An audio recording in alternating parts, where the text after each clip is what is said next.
Henry Hazlitt. Capítulo 16. La estabilización de los precios. Punto 1. Los intentos de mantener permanentemente los precios de determinados artículos por encima de los niveles naturales del mercado han fracasado con tanta frecuencia, tan desastrosamente y de manera tan notoria, que sofisticados grupos de presión y los burócratas sobre los que aquellos presionan raras veces manifiestan abiertamente ese propósito. Sus objetivos declarados, particularmente cuando comienzan a reclamar la intervención estatal, suelen ser más modestos y, en apariencia, más convincentes. No aspiran, según dicen, a elevar de un modo permanente el precio del producto X por encima de su nivel natural. Ello, conceden, sería injusto para los consumidores. Pero dicho artículo se está vendiendo ahora, como es notorio, muy por debajo de su nivel natural. Los fabricantes no pueden continuar así por más tiempo. A menos que se actúe con rapidez, se verán obligados a cesar en el negocio. Entonces se producirá una escasez real y los consumidores tendrán que pagar precios exorbitantes por aquel artículo. Las evidentes ventajas de que el consumidor disfruta ahora acabarán por resultarle caras, pues el actual precio bajo, temporal, no puede durar. Ahora bien, no podemos permitirnos esperar que las determinadas fuerzas naturales del mercado o la ciega ley de la oferta y la demanda vengan a corregir tal situación. Pues para entonces los fabricantes se habrán arruinado y sobrevendrá una gran escasez. El gobierno debe actuar. Lo que ha de hacerse es corregir las violentas y absurdas fluctuaciones del precio. No se trata de elevarlo, sino de estabilizarlo. Son varios los métodos comúnmente propuestos a tal fin. Entre los más frecuentes figuran las subvenciones estatales, que permiten al agricultor mantener las cosechas apartadas del mercado. Tales créditos son solicitados en el Congreso en base a razonamientos que parecen convincentes a la mayoría de los oyentes. Se arguye que las cosechas afluyen todas de golpe al mercado, en la época de recolección, que es precisamente el periodo en que los precios son más bajos y que los especuladores aprovechan para comprar los productos, almacenarlos y obtener mayores precios cuando vuelva la escasez. Por ello se alega que los agricultores resultan perjudicados y que ellos, y no los especuladores, deberían beneficiarse de los mejores precios. Este argumento no es válido ni en la teoría ni en la práctica. Los tan vilipendiados especuladores no son enemigos del agricultor, sino por el contrario, esenciales para su bienestar. El riesgo que deriva de la fluctuación de los precios agrícolas ha de ser asumido por alguien y quienes en realidad le han hecho frente modernamente, sobre todo, han sido principalmente los especuladores profesionales. En general, cuanto más diestramente actúan en su propio interés, más ayudan al agricultor. Porque los especuladores sirven a sus intereses precisamente en proporción a su capacidad para prever los futuros precios y cuanto mayor sea su seguridad de su previsión, menos violentas y extremas serán las fluctuaciones. Por ello, incluso si los agricultores tienen que lanzar toda su cosecha de trigo al mercado en un solo mes, el precio en ese mes no será necesariamente más bajo que en cualquier otro, con un margen de diferencia, debido al costo del almacenaje. Porque los especuladores, con la esperanza de un mayor beneficio, realizarán en esa época la mayoría de sus compras. Y seguirán comprando hasta que el precio se eleve tanto que no vislumbren la posibilidad de futuros beneficios y venderían en cuanto creyeran que hay perspectivas de pérdida. De esta manera se provoca la estabilización del precio de los productos agrícolas durante todo el año. Precisamente porque existe una clase profesional de especuladores quienes corren esos riesgos, no tienen que afrontarlo los agricultores y harineros, quienes pueden protegerse por medio del mercado. En condiciones normales, por lo tanto, cuando los especuladores cumplen bien su tarea, las ganancias de agricultores y harineros dependerán principalmente de su destreza y laboriosidad y no de las fluctuaciones del mercado. La experiencia demuestra que, por término medio, el precio del trigo y otros productos no perecederos permanece invariable a lo largo de todo el año, si se exceptúan los gastos de almacenaje y seguro. En efecto, cuidadosas investigaciones llevadas a cabo han revelado que el promedio de alza mensual, tras la época de recolección, no ha sido suficiente para compensar tales gastos de almacenaje. Por lo que los especuladores han subvencionado realmente a los agricultores. Claro que esta no era su intención, fue tan solo el resultado de una persistente tendencia optimista por parte de los especuladores. Esta tendencia parece afectar a cuantos operan por su cuenta, Bajo un régimen económico de intensa competencia, como clase están constantemente, contra su intención, subvencionando a los consumidores. Esto es particularmente cierto donde quiera que existan perspectivas de grandes ganancias especulativas.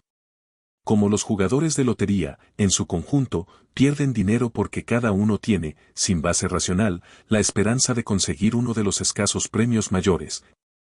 Y así se ha calculado que el total del trabajo y capital invertidos en la prospección de oro o petróleo excede del valor total del oro o petróleo extraídos. Punto 2. El caso es distinto, sin embargo, cuando el Estado interviene y adquiere las cosechas o facilita al agricultor el crédito necesario para mantenerle apartado del mercado. Esto se hace a veces a fin de disponer, como se denomina pretenciosamente, de un granero siempre normal. Ahora bien, la historia de los precios y de los excedentes anuales de las cosechas indica, como hemos visto, que tal función ya la realizan bastante bien los mercados organizados bajo el signo de la iniciativa privada en régimen de libre concurrencia. Cuando el Estado interviene, el granero siempre normal se convierte, en realidad, en un granero siempre político. Se estimula al agricultor, con el dinero del contribuyente, a retener excesivamente sus cosechas. En su deseo de asegurarse el voto de los campesinos, los dirigentes que inician esta política o los funcionarios que la llevan a cabo colocan siempre el denominado precio justo de los productos agrícolas por encima del que fijaría el libre juego de la oferta y la demanda. Así se provoca el retraimiento de los compradores. El granero, siempre normal, tiende, por lo tanto, a convertirse en un granero, siempre anormal. Cantidades excesivas permanecen fuera del mercado, con la consecuencia de asegurar temporalmente un precio más alto del que hubiese regido en circunstancias normales. Pero solamente a costa de provocar más tarde un precio mucho más bajo. Porque la escasez artificial creada este año mediante el escamoteo de parte de la cosecha implica un excedente artificial para el siguiente año. Nos apartaría demasiado de nuestro objetivo la descripción detallada de lo que realmente ocurrió cuando fue aplicado este programa, por ejemplo, al algodón norteamericano. Almacenamos en tal ocasión toda la cosecha de un año, destruimos el mercado exterior de nuestro algodón y estimulamos enormemente el cultivo de esta planta en otros países. Aunque estos resultados habían sido previstos por quienes se oponían a la política de restricción y créditos, una vez producidos, los burócratas responsables se limitaron a replicar que de todos modos hubiera ocurrido lo mismo. La política de subsidios va generalmente acompañada o inevitablemente lleva implícita una política restrictiva de la producción, es decir, una política de escasez. En casi todo esfuerzo por estabilizar el precio de un artículo se tiene en cuenta, ante todo, el interés de los productores. El objetivo real perseguido es un alza inmediata de precios. Para que esto sea posible se impone ordinariamente, con carácter obligatorio, una restricción proporcional de productividad a todo individuo o empresa, sujetos a control. Ello provoca varios efectos inmediatos, ¿a cuál más nocivo? Suponiendo que el control pudiera imponerse a escala internacional, se registraría una reducción de la total producción mundial. Los consumidores de todo el mundo disfrutarían de una cantidad menor del producto en cuestión de la que dispondrían si las medidas restrictivas no se hubiesen aplicado. El mundo se empobrece exactamente en esa proporción. Como los consumidores se ven obligados a pagar precios más altos por aquellas mercancías, justamente falta tal diferencia para adquirir otros productos. Punto 3. Los partidarios de medidas restrictivas suelen replicar que la menor producción se registraría de igual manera en una economía de mercado. Pero hay una diferencia fundamental, según hemos visto en el capítulo precedente. En una economía de mercado en régimen de libre competencia quedan eliminados por la caída de los precios los empresarios que trabajan con mayores costos, los ineficientes. En el caso de un producto agrícola, los desplazados son los agricultores menos competentes, los que cuentan con peor equipo o los que trabajan peor la tierra. Los agricultores más capacitados, que trabajan campos mejores, no tienen que restringir su producción. Por el contrario, si la caída del precio responde a unos costos medios de producción inferiores y se refleja en una mayor oferta, la desaparición de los agricultores marginales que trabajan terrenos pobres permite aumentar su producción a los agricultores que disponen de tierras mejores. Por ello, a la larga, es posible que no se registre reducción alguna en la producción de esta mercancía. Ahora bien, el artículo es entonces producido y vendido a un precio permanentemente más bajo. Si es esta la consecuencia, los consumidores del producto seguirán tan bien abastecidos como antes, pero a causa de satisfacer un precio menor, dispondrán de un sobrante para invertirlo en otros bienes, del que antes carecían. Por consiguiente, la situación de los consumidores habrá notoriamente mejorado. Ahora bien, el incremento de sus inversiones en otros bienes producirá un aumento de empleo en otros sectores, capaz de absorber a los antiguos agricultores marginales en ocupaciones en las que sus esfuerzos sean más lucrativos y eficientes. Una restricción uniformemente proporcional, para volver al tema de la intervención estatal, significa, de una parte, que a los empresarios eficientes y que trabajan a costos reducidos no se les permite producir cuanto quieren a bajo precio, y de otra, que los empresarios menos eficientes y que operan a costos mayores son artificialmente mantenidos en sus negocios. Ello incrementa el costo medio de la producción, que alcanza así una eficiencia menor.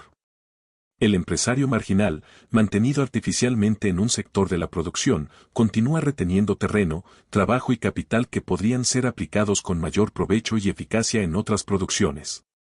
Carece de sentido argumentar que como resultado del plan de restricciones se ha conseguido, por lo menos, elevar el precio de los productos agrícolas, y que, los campesinos cuentan con mayor capacidad adquisitiva.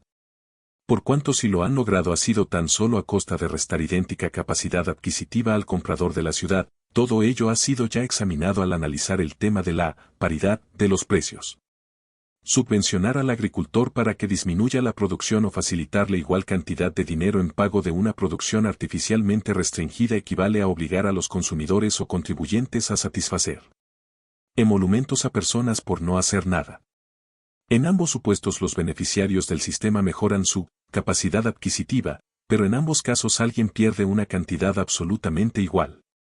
La pérdida definitiva que registra la comunidad es una menor producción, por cuanto se mantiene a quienes nada producen. Como la riqueza es menor, como existen menores disponibilidades para todos, los salarios e ingresos reales forzosamente quedan reducidos, bien sea mediante la devaluación de la moneda o bien por un mayor costo de la vida. Ahora bien, cuando se intenta mantener alto el precio de una mercancía agrícola y no se impone restricción artificial alguna a su producción, los excedentes no vendidos, con precio recargado, continúan acumulándose hasta que finalmente se derrumba el mercado de ese producto, apareciendo precios mucho más envilecidos que si el programa de control nunca se hubiera puesto en vigor. O bien los productores no sujetos al plan de restricciones, estimulados por el alza artificial en los precios, incrementan enormemente su propia producción. Esto es lo que ocurrió con los programas de restricción del caucho en Gran Bretaña y del algodón en Norteamérica. En uno y otro caso el colapso de precios alcanzó finalmente magnitudes catastróficas a las que nunca se habría llegado de no haberse aplicado la planificación restrictiva. El plan con tantos bríos iniciado para estabilizar los precios, provoca una inestabilidad incomparablemente mayor que la que pudieran haber ocasionado las libres fuerzas del mercado. Naturalmente, se nos dice que los controles internacionales de mercancías que se proponen ahora evitarán todos estos errores. Esta vez se fijarán precios justos, no solo para los productores, sino también para los consumidores. Las naciones productoras y consumidoras van a convenir, abandonando toda intransigencia, cuáles son esos precios justos. Los precios fijados implicarán necesariamente asignaciones y cupos justos para la producción y el consumo entre las naciones y solo los cínicos se atreverán a vaticinar improbables disputas internacionales por este motivo. Finalmente, merced al mayor de los milagros, este mundo de posguerra, plagado de controles y coerciones supranacionales, será también un mundo de libre comercio internacional. A estos efectos, no estoy seguro de lo que entienden por comercio libre los planificadores estatales, pero podemos estarlo de algunas de las cosas que no incluyen en aquella expresión. No incluyen la libertad del hombre corriente para comprar y vender, tomar y conceder préstamos al tipo o interés que prefiera y donde considere más conveniente. No incluyen la libertad del sencillo ciudadano para cultivar la cantidad que desee de determinado fruto, de ir y venir a voluntad, de establecerse donde más le agrade, llevando consigo su capital y otros bienes. Más bien se refieren, sospecho, a la libertad de los burócratas de disponerlo todo por él, diciéndole que, si les obedece dócilmente, será recompensado con un aumento de su nivel de vida. Ahora bien, si los planificadores triunfan en su intento de relacionar la idea de la cooperación internacional con la de un creciente dominio del Estado en el control de la vida económica, Parece eventualidad más que probable que la planificación internacional seguirá el modelo utilizado en el pasado, en cuyo caso el nivel de vida del hombre sencillo declinará junto con sus libertades.